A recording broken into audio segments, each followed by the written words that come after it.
आज की हमारी कहानी है लालच की दौड़। एक आदमी को पता चला कि साइबेरिया में जमीन इतनी सस्ती है कि मुफ्त में भी मिल सकती है। उस आदमी ने में वासना जगी। वह दूसरे ही दिन सब कुछ बेच बाच कर साइबेरिया चला गया।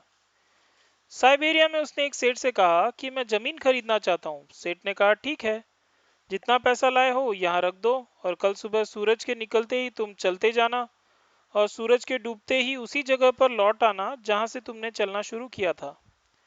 शर्त बस यही है, जितनी जमीन तुम चल लोगे उतनी जमीन तुम्हारी हो जाएगी। यह सुनकर वह आदमी बहुत खुश हुआ। वह आदमी रात भर योजनाएं बनाता रहा कि कितनी जमीन घेर लूं।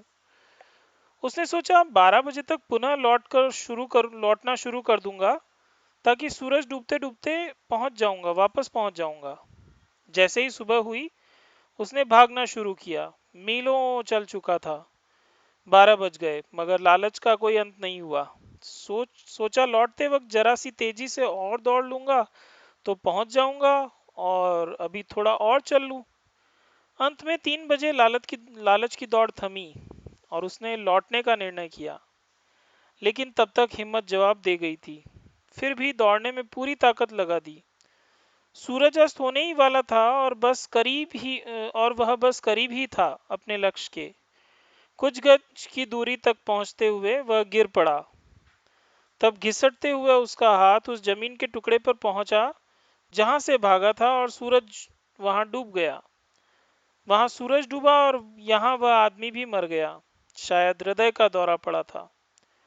वह सेठ हंसने लगा। जीने का समय कहाँ है साहब, सब लोग तो भाग रहे हैं। तो इस कहानी की सीख हमें यही मिलती है कि हम सुविधाओं के पीछे भागने के बजाय जीवन में जीना सबसे ज्यादा जरूरी है।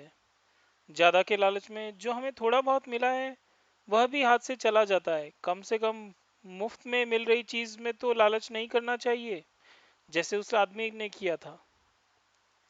आपको आज की कहानी कैसी लगी हमें अपना फीडबैक अवश्य दें। कमेंट सेक्शन में बताएं। लाइक करें, शेयर करें, सब्सक्राइब करें। जय हिंद।